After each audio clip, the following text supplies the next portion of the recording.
Assalamualaikum warahmatullahi wabarakatuh. Saya Danikal Penubertianto dari Prodi Sistem Informasi dengan NIM 0883858874. Jadi di video kali ini saya akan melakukan pengerjaan tugas praktikum analisis dan visualisasi data, tugas yang kedua.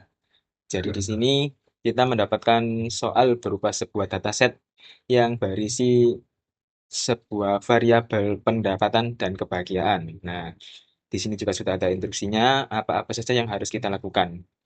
Nah, lalu ini langsung ke tugasnya.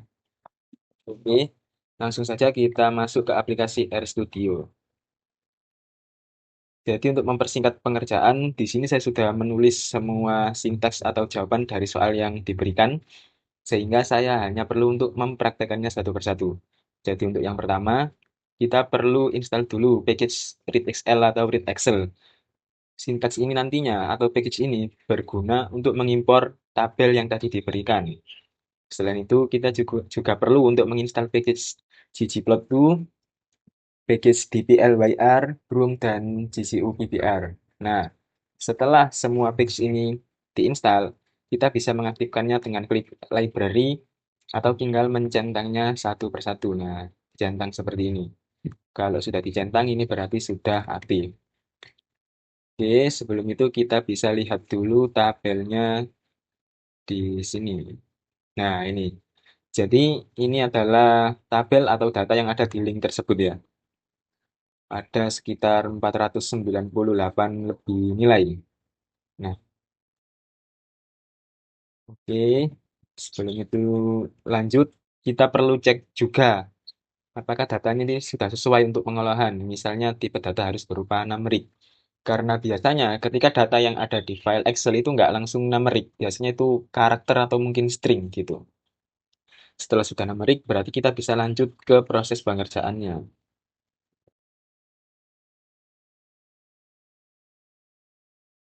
Oke, soal yang pertama. Gunakan plot histogram untuk mengecek apakah variabel terikat berdistribusi normal atau tidak. Karena di sini ada dua variabel, yaitu pendapatan dan kebahagiaan. Di mana yang menjadi variabel terikat adalah kebahagiaan. Artinya apa? Kebahagiaan itu dipengaruhi oleh pendapatan. Oleh sebab itu, kita lakukan visualisasi menggunakan diagram batang atau histogram. Nah, adalah sintaks yang saya gunakan untuk membuat visualisasi berupa histogram. Nah, sudah. Ini. Pertanyaannya apa? Kita harus mengecek apakah data tersebut terdistribusi normal atau tidak. Jika kita lihat pada diagram batang yang ditampilkan ini, artinya hasil visualisasinya adalah data tidak berdistribusi normal. Dari mana kita melihatnya? Kita bisa melihat garis merah putus-putus. Garis merah putus-putus ini menunjukkan sebuah diagram yang berdistribusi normal. Sedangkan histogram kita itu, jika diubah menjadi sebuah garis, maka akan membentuk garis biru yang seperti ini. Artinya apa? Artinya diagram ini tidak terdistribusi normal. Distribusi normal itu apa? Distribusi normal itu ketika orang-orang yang sangat bahagia atau di sisi kanan dan orang yang level bahagianya sangat rendah itu hampir sama. Sedangkan orang yang bahagianya rata-rata itu ada di tengah. Sedangkan ketika kita melihat data ini, kita bisa melihat bahwa orang yang level bahagianya rendah itu jumlahnya hampir sama dengan orang yang tingkat kebahagiaannya rata-rata. Sedangkan orang yang tingkat kebahagiaannya tinggi itu itu sangat sedikit sekali. Jadi bisa disimpulkan dari visualisasi ini bahwa data kebahagiaan tidak terdistribusi secara normal. Karena apa? Karena data ini miring ke kiri. Artinya orang yang tingkat bahagianya rendah itu lebih banyak dari orang yang tingkat bahagianya tinggi. Sedangkan pada distribusi normal harusnya itu sama. Kita lanjut ke soal kedua. Gunakan scatter plot untuk mengecek apakah variabel terikat dan bebas memiliki hubungan linier. Langsung saja kita lanjut ke soal nomor 2.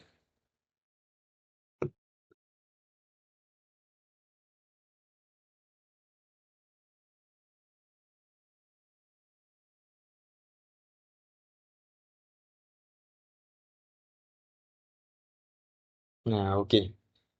Ini adalah visualisasi data yang berbentuk scatter plot atau titik-titik garis. Pertanyaannya apa? Kita diperintahkan untuk melihat apakah ada korelasi, apakah ada hubungan antara variabel pendapatan dan kebahagiaan. Nah, secara sekilas kita bisa melihat bahwa antara pendapatan dan kebahagiaan itu ada sebuah korelasi. Ditandai dengan apa? Ditandai dengan titik-titik yang berkumpul membentuk suatu garis tertentu. Meskipun garis-garisnya itu tidak rapat ya. Artinya apa? Keduanya memiliki korelasi. Karena garis-garisnya semakin naik, artinya itu korelasinya itu positif atau korelasi yang searah. Jadi semakin tinggi pendapatan, maka semakin besar pula tingkat kebahagiaan yang akan didapatkan. Tapi di sini kita juga bisa melihat bahwa ada banyak garis-garis, ada banyak sekali titik-titik yang berada di luar garis, atau kita bisa menyebutnya outlier. Jadi, jika secara korelasi, kedua variabel ini memiliki korelasi. Dan korelasinya apa? Korelasinya itu positif. Tapi tingkat kekuatannya yaitu sangat lemah karena banyak titik-titik yang tidak berada atau berkumpul di sekitar garis. Nah, misalnya ini. Ini salah satu outlier yang cukup unik ya. Jika kita bisa melihat data ini, maka kita bisa menerjemahkan bahwa pendapatan orang ini tuh bisa dibilang tidak terlalu banyak atau jauh di bawah rata-rata. Akan tetapi tingkat kebahagiaannya cukup tinggi. Bahkan lebih tinggi dari orang yang sebelah sini. Lebih tinggi dari orang yang memiliki pendapatan tinggi.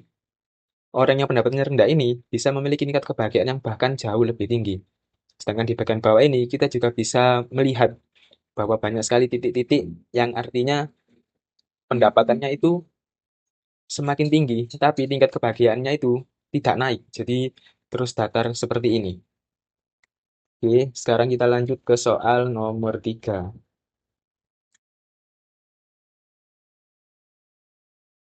Soal nomor Nah, bukan. Soal nomor 3. Lakukan regresi linear sederhana dan jelaskan hasil regresi tersebut. Oh, berarti kita tidak perlu membuat sebuah visualisasi data. Oke, kita ke soal nomor 3. Ini adalah soal nomor 3. Oke. Jadi ini adalah hasil dari regresi linear sederhana yang kita lakukan. Di mana kita akan mendapatkan informasi berupa min dan max. Min itu artinya nilai terendah dan max adalah nilai tertinggi.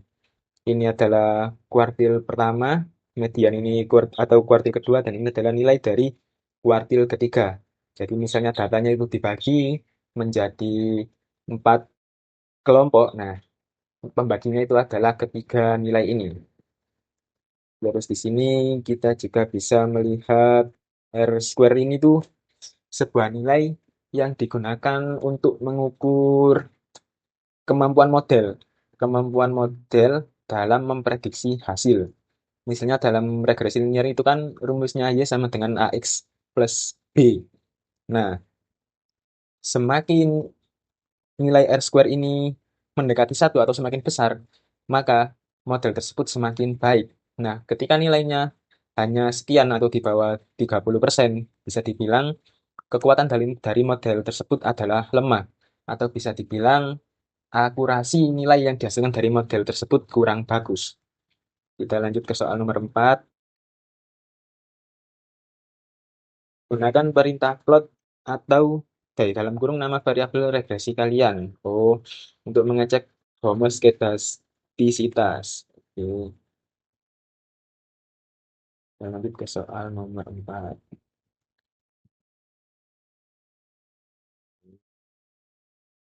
Kita pakai yang, nah ini,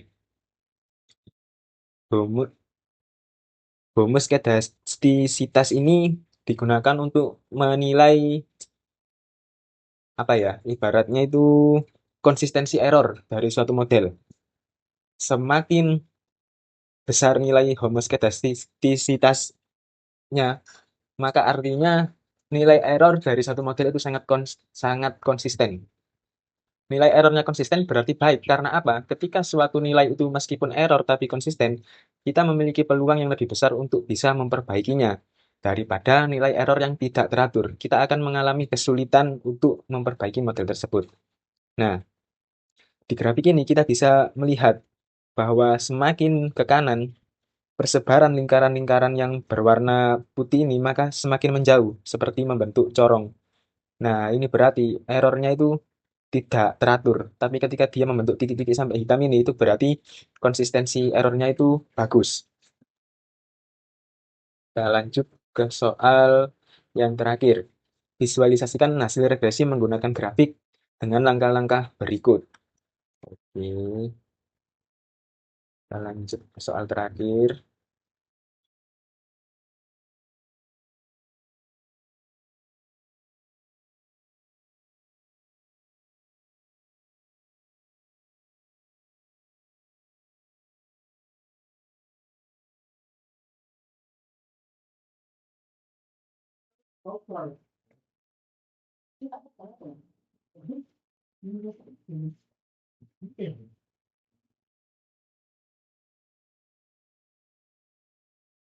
Nah, ini adalah visualisasi hasil regresi antara pendapatan dan kebahagiaan dengan grafik berupa scatter plot.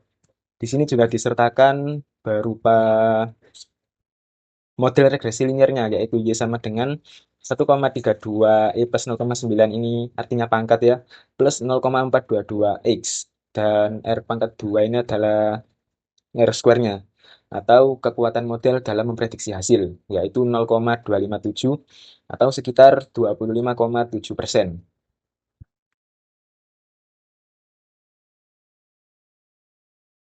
Saja yang dapat saya sampaikan, kurang lebihnya saya mohon maaf yang sebesar-besarnya.